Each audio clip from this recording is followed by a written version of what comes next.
All of a sudden we heard crashing, screaming. We saw the van come by and strike four pedestrians before swerving and going back onto the road. They saw it, unfolding, and people just crying, people processing, people thinking it wasn't me and it could have been me. Canadians are reeling once again, this time an unimaginable tragedy in Toronto. The killing of 10 innocent people plowed down indiscriminately on a stretch of Yonge Street. 15 people are still in hospital, and countless others are grappling with how one deranged man could cause so much grief. Toronto the Good is now unwillingly part of a group of cities around the world that have experienced such crime. From Edmonton to Paris, Stockholm, New York, and other major cities. Today, on Context, we speak with a security expert who defines what kind of terror is behind this van attack. We'll find out about Incel, which may have triggered the murders through an online hate group. And as we do each week on Context, we'll look for God. We'll speak into the healing and coping of an unbelievable tragedy to find out how Canadians are banding together in a crisis to help each other heal. I'm Lorna Dueck. I'm Sheldon Neal. And this is Context.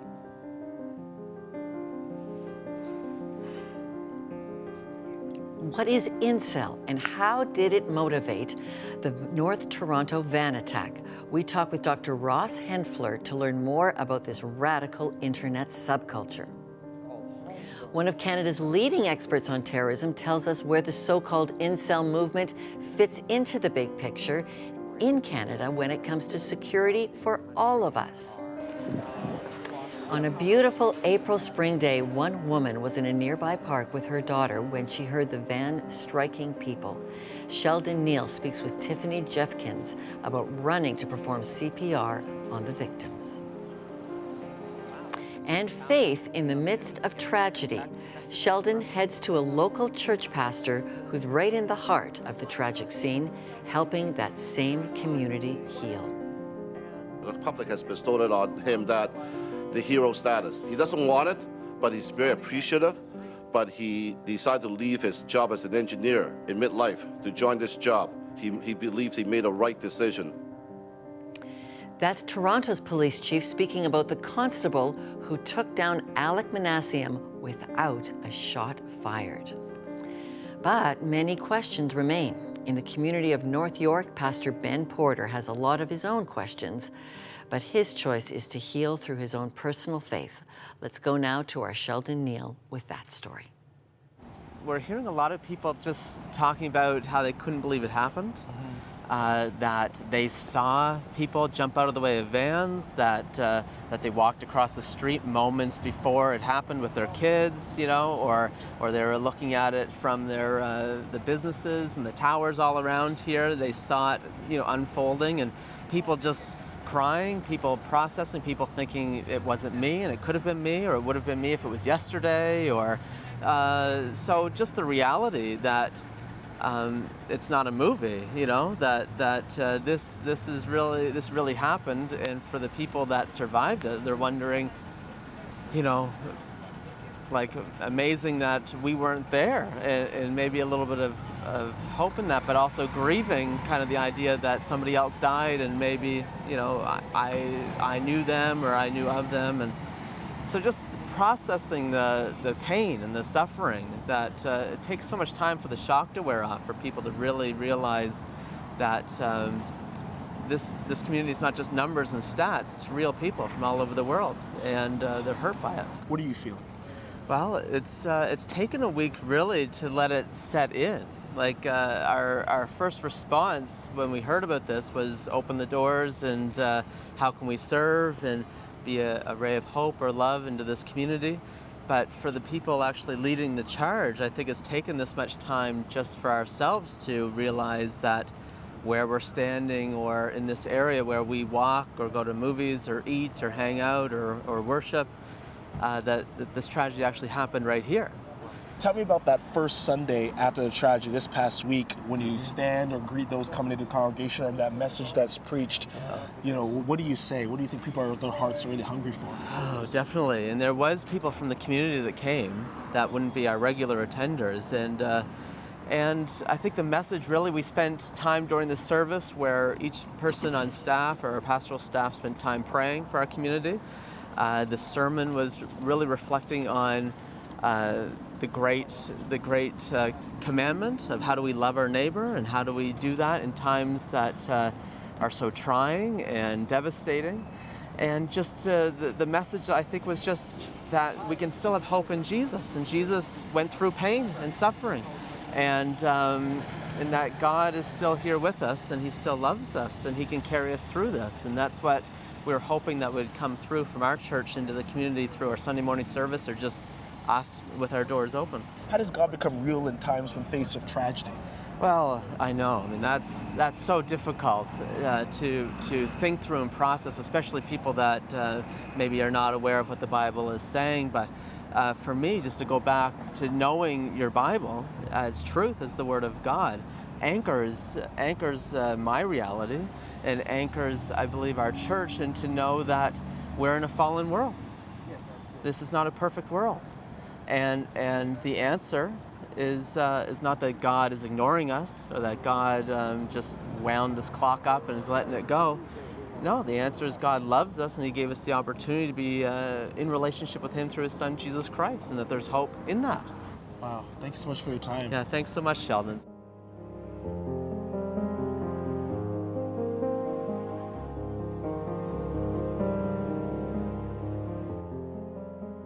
Although the deadly van attack in Toronto was carried out the same way terrorist groups around the world lay claim to, a hate group known as Incel has become an online clue for the attackers' possible motives. Professor Lauren Dawson is the co-chair of the Canadian Network for Research on Terrorism, Security and Society. Professor, thank you very much for being with us. Facebook is alleged to have taken down an incel manifesto on the accused Facebook page almost immediately after the van attack in Toronto. Does this surprise you that they would do that? Is this part of terrorism protection? No, it doesn't surprise me. It's pretty much standard practice for any of these large corporations running these sites now. I don't believe it was actually a manifesto. I've never heard that. It was a statement, and it clearly was a pre-designed statement, pretty powerful, that Alec Manassian posted just before he did his attack. So there is a strong linkage to why he did this. They took it down as soon as they became aware of it. That's pretty much standard practice. There's sort of two reasons. One is, of course, just to protect their own corporate image because they don't want people associating their sites with this kind of thought. Secondly, it is sort of a public service because they don't want people kind of voyeuristically going at this material over and over again, and then perhaps using this as grounds for searching out more of that material, maybe on their own site again. And so they want the time to be able to go through and see if they can find other things that also need to be withdrawn. So is Incel, which is implicated here now in the Toronto terror attack, is Incel a terrorist group? No, they're not a terrorist group. This is a really sort of, I understand why people are confused on this issue, and there's a lot of discussion. There's been some very interesting publications in the last few days about whether this is a terrorist act, and much of it hinges on the nature of Incel. Everything I've read, and I can't claim to be an expert on Incel itself, though I have studied a lot about subcultures on the internet, etc. This is really just more of a kind of loose network of individuals that share a grievance and share certain concerns and worries about the world. It's not really a terrorist cell. It's not organized. There isn't a leadership. They don't have any kind of existence except through their sharing conversation online. And they don't really have an established ideology or full body of thought. It's a set of, I say, common concerns, grievances, and for some individuals, some notion about how violence might help them resolve their grievances. So what's at the heart then of Incel, and how should Canadians be protected from that online type of ideology? Well, incel it's really almost just a term. Of course, the term was phrased by a Canadian woman with a completely different intent.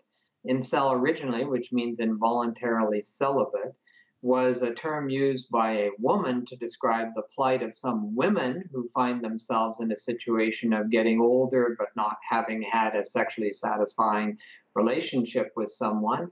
And it was really meant to be a kind of support term that these women could get together and talk about their situation and provide moral and social support for each other, psychological support for each other.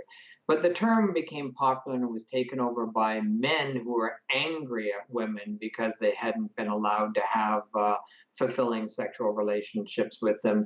And generally, it's men who feel marginalized, that feel that women won't give them due respect or attention or have relationships with them, and that these women, though, will have promiscuous relationships with other kinds of men, what they call chads. Professor, how does Canada protect itself when this kind of groups on the internet become a danger, when these kind of things aren't filtered from being able to be benign?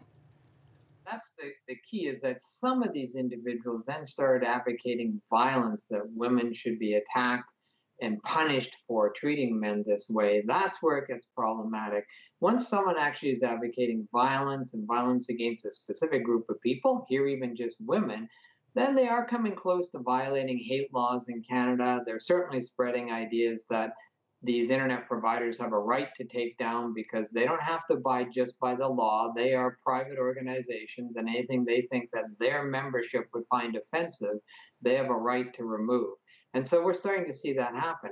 But until this event, people really weren't even aware of this subculture. I mean, a few people were, some specialists were, but for the most part, it was flying below everyone's radar. Well, unfortunately, such a very tragic event brought it all front and center.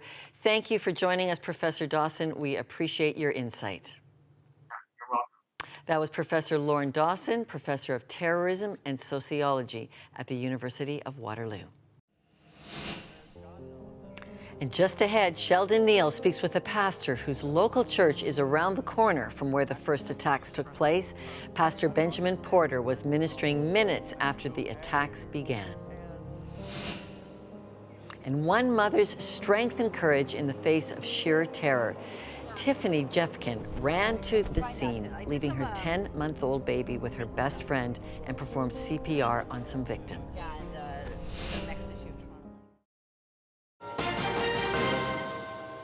We do not run away, we run to help others. And now a beautiful story of exactly that. Tiffany Jeffkins was at a picnic with her daughter at a nearby park when the sudden sounds of people's screams would change her life forever.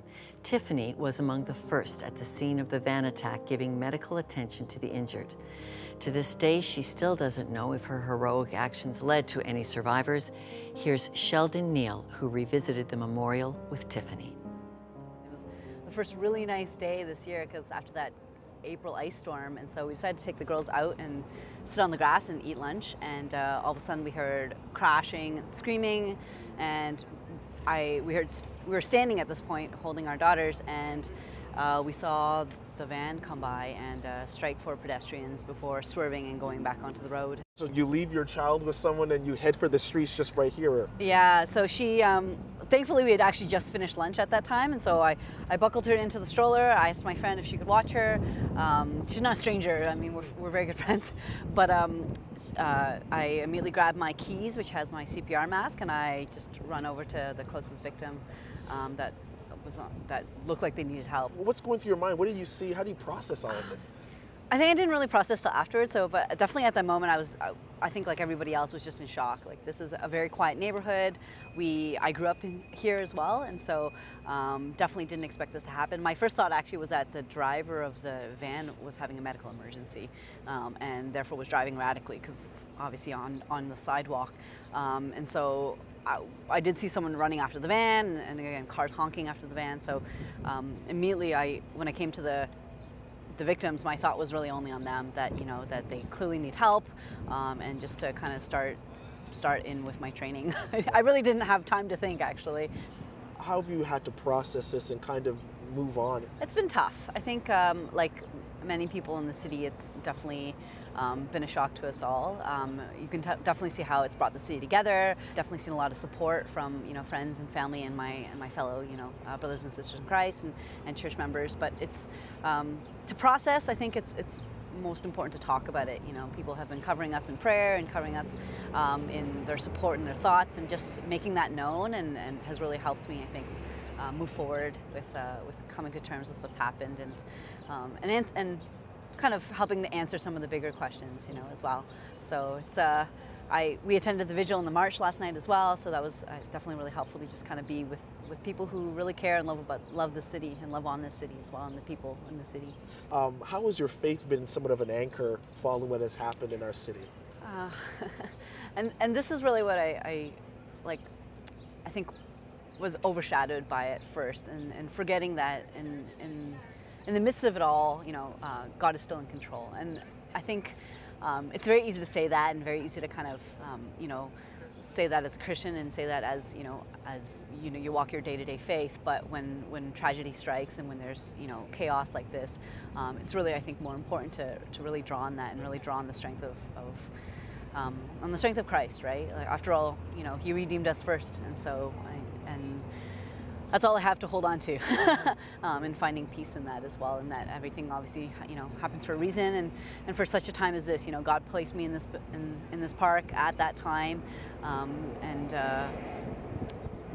I think it was clearly His work and His hand on us definitely that day for our safety, and but also so that I could be there to help those who are affected as well. What would you say to those who say you're a hero, you put yourself last for the care of others? It's really hard to be labeled that way, I think, because I would like to think that anybody else would have and hopefully should have done the same thing for anybody else. And it was really apparent because as bystanders came together, we were rallying. People were bringing defibrillators, bringing gauze, and I would say, like, I'm like any other citizen of Toronto. I love the city, and more importantly, I have the love of Christ. And do unto others, and this is the best way I can show to love my neighbor and love my city as well. Thank you so much, Tiffany, for being with me. Thanks for telling our story. Lorna, back to you in studio.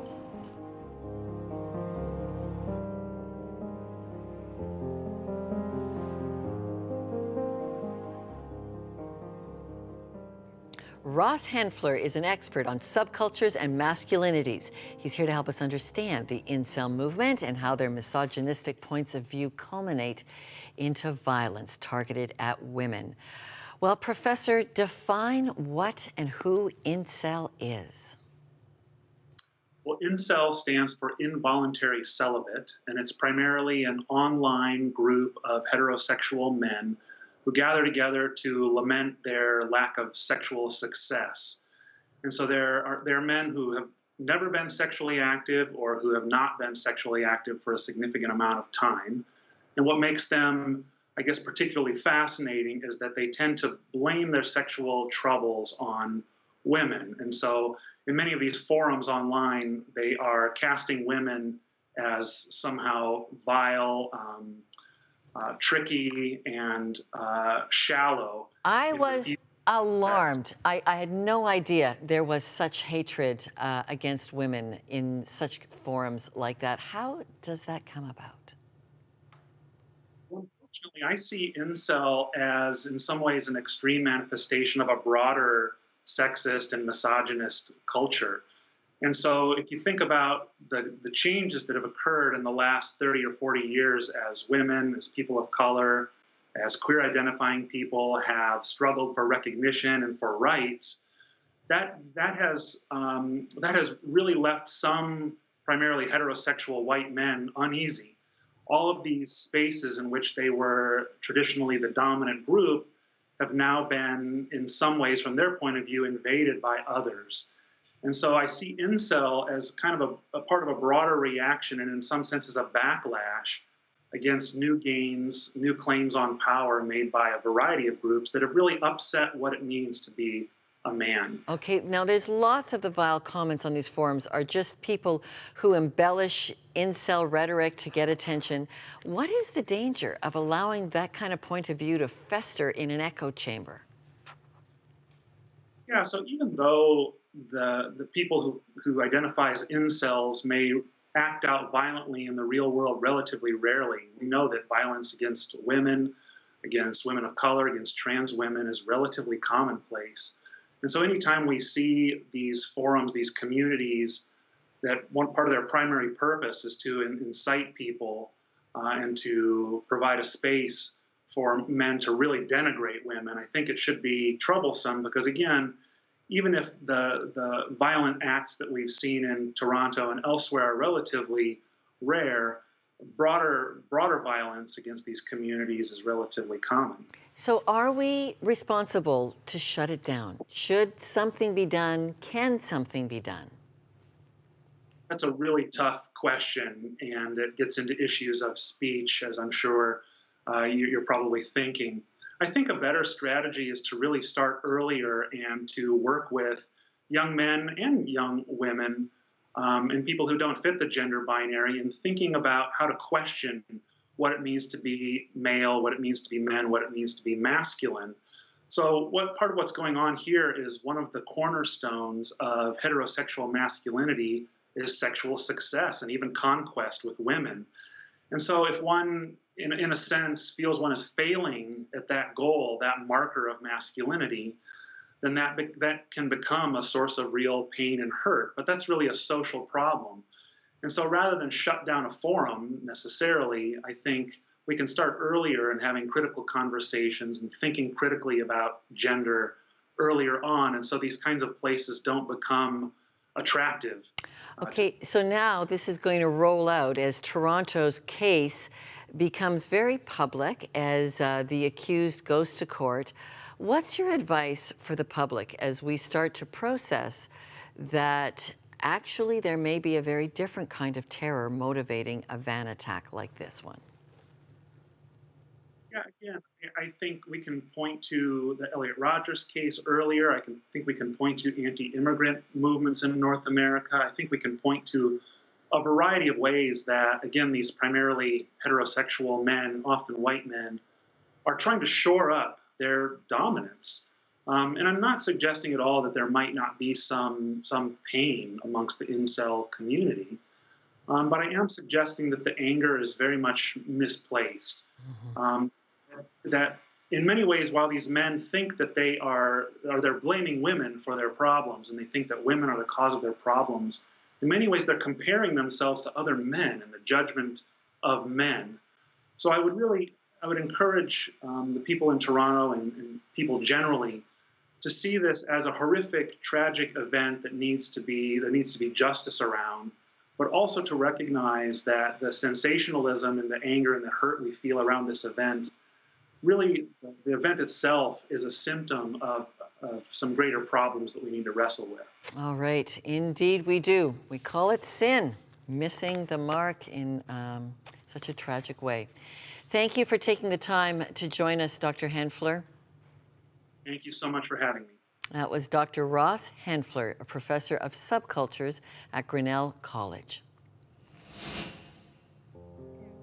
Coming up, Sheldon Neal goes to the online communities that are actually helping with healing and helping people cope with this unspeakable tragedy.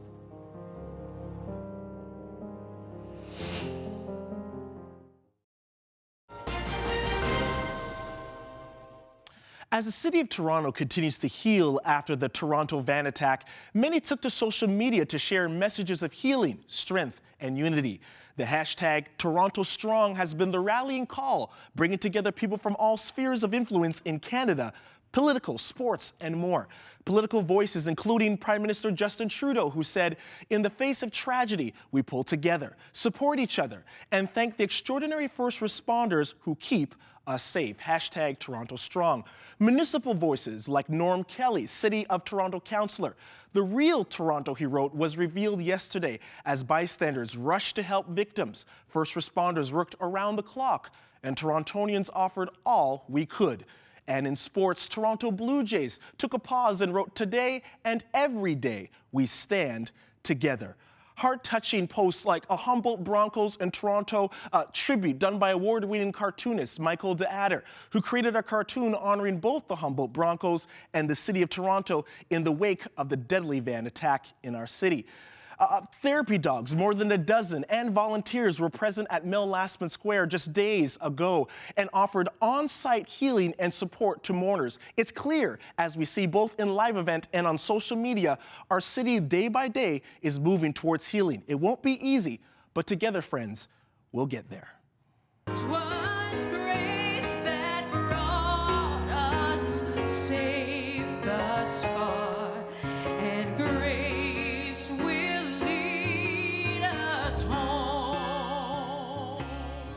The tragedy of the Toronto van attack immediately has many reporters looking to neighborhood churches for comfort, and we're no different. Sheldon heads to church after the van attack. After Humboldt, we sent Molly Thomas in looking for the God stories, and that is needed because God believes in speaking comfort to traumatized people. An old biblical passage of Isaiah 40 has God recognizing people who've been through great loss. Into that sorrow, God says, comfort, comfort my people, speak tenderly to them. So when trauma is on the horizon, God actually asks that people not in crisis speak about God's comfort. Those who know God are tasked to look for ways to shine God's love and light to people who are grieving. And that's why you see the church and its people get into action. It is very dark for those suffering from evil violence or tragic loss. People with God's hope need to show up on that dark horizon, in person, in the media, in church, in the store, in school, everywhere. We must bring hope to those with a dark horizon. God has asked for it to be that way. So we close today asking you to pray for the families and the loved ones of these Toronto victims, that God's comfort will be on their horizon for the long days of grief ahead. We do have free prayer line here. If you need that comfort, please call us for prayer at 1-866-273-4444. Call us anytime and let someone in God's light bring God's comfort to your dark horizon. So for all of us at Context, thank you for joining us. I'm Lorna Duick, and join us in prayer for these victims.